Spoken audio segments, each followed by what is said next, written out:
Selamat datang kembali di mata kuliah online atau materi perilaku organisasi atau manajemen organisasi. Kita masih ada di bab mengenai basic of organizational behavior bagian keempat. Bagi yang belum melihat video sebelumnya, silakan dicek di playlist. Di bagian awal dari bab ini saya membahas mengenai mengapa kita harus mempelajari ini, khususnya bagi Anda yang ikut kelas saya ya, yang di program studi sistem informasi.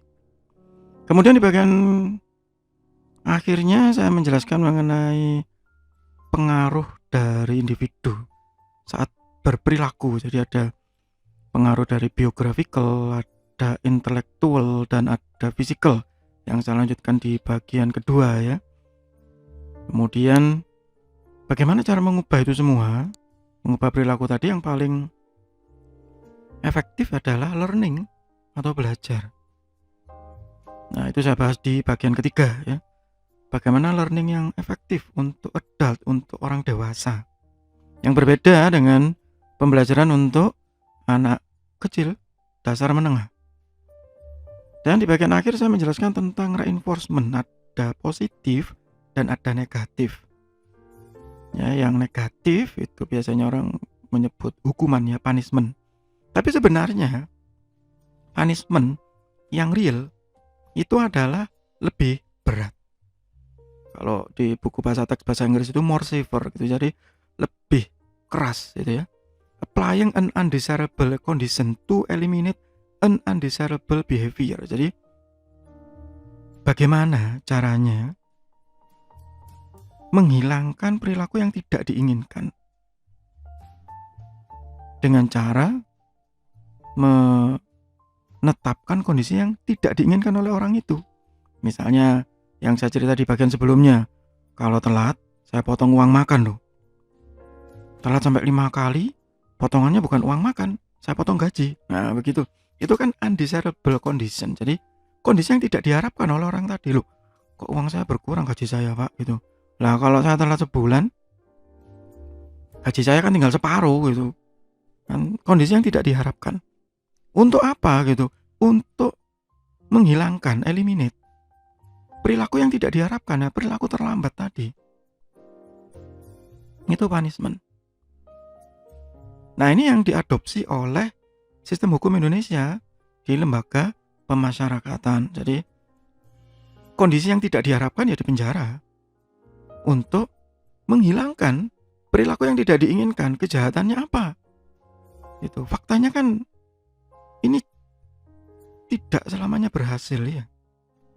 Sudah jadi rahasia umum gitu ya, kalau ada pencuri yang cuma dihukum 3 bulan keluar, bukannya tobat, malah banyak yang jadi pencuri lagi dan lebih mahir, karena di penjara malah dia belajar sama seniornya. Sukses punishment-nya tidak. Itu yang terjadi. Ya. Karena orang dewasa beda ya sama anak kecil. Kalau dihukum takut, selesai masalahnya. Ini bisa diaplikasikan, tetapi untuk orang dewasa tidak. Malah terbalik biasanya. Sangat-sangat jarang yang bisa berubah sesuai dengan yang diinginkan melalui punishment.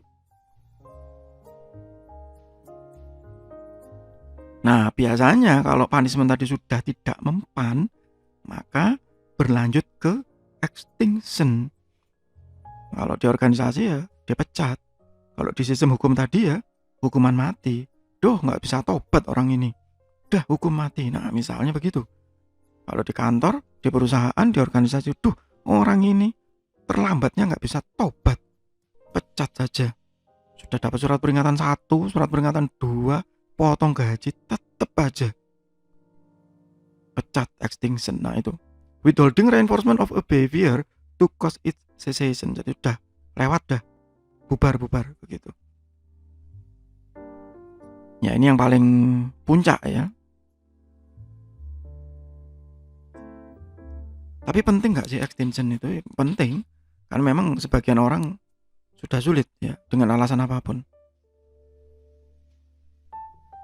Is it possible to change behavior permanently? Saya jawab, ya, sangat mungkin. Satu, dengan learning. Karena banyak belajar agama misalnya, kemudian perilakunya berubah. Artinya permanen dan betul-betul modifikasi behavior. Yang dulunya preman itu kayak di sinetron ya, di film-film itu. Dulunya preman tobat jadi ustadz, nah misalnya gitu. Itu mungkin gak sih? Mungkin, saya bilang. Atau dengan pengalaman-pengalaman yang sangat traumatis ya.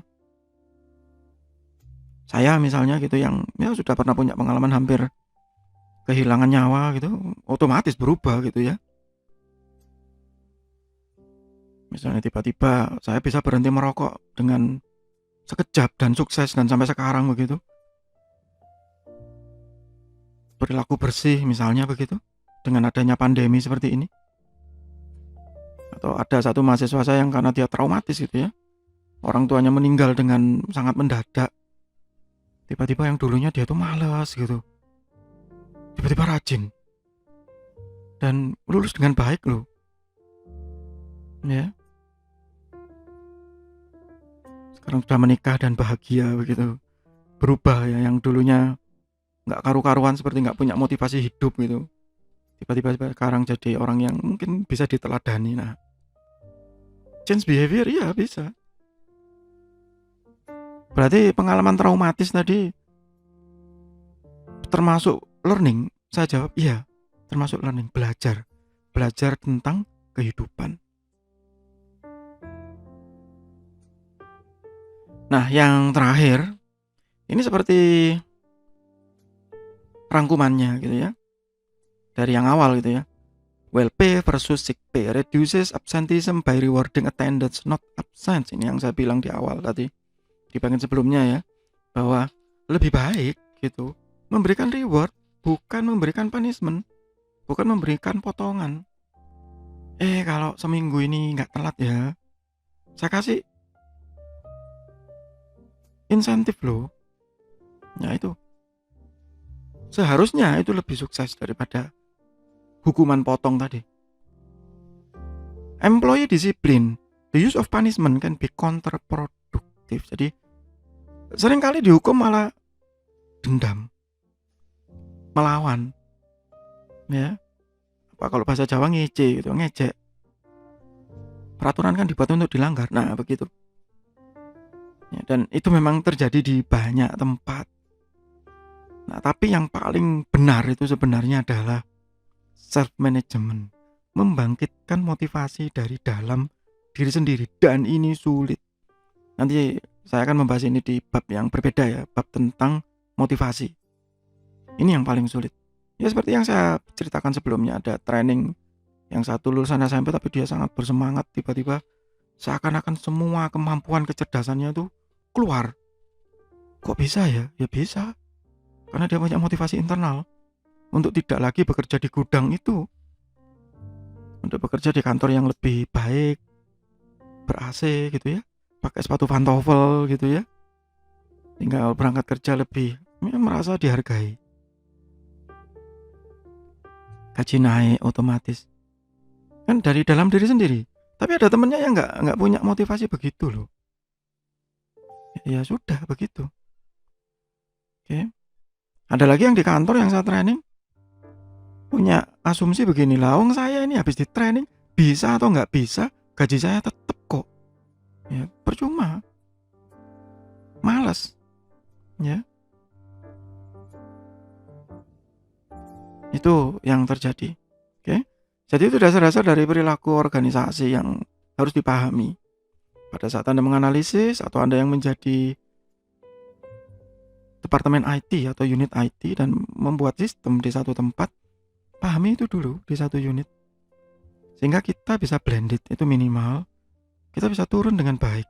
Kita bisa memahami user. Sehingga pada saat kita menganalisis, membuat, kita bisa beradaptasi. Bukan mengikuti ya. Kalau mengikuti kita menyerah dengan mereka, tidak. Ya.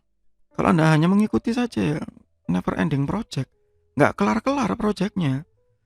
Tapi yang benar adalah adaptasi, bukan mengikuti, adaptasi. Kita mengadaptasi. Oh di sini banyak perempuannya itu yang bagian sebelumnya ya, individual itu. Oh, yang di sini usianya sekian. Yang di sini orangnya suka begini. Yang di sini orangnya begini. Ya, saya harus membuat seperti apa?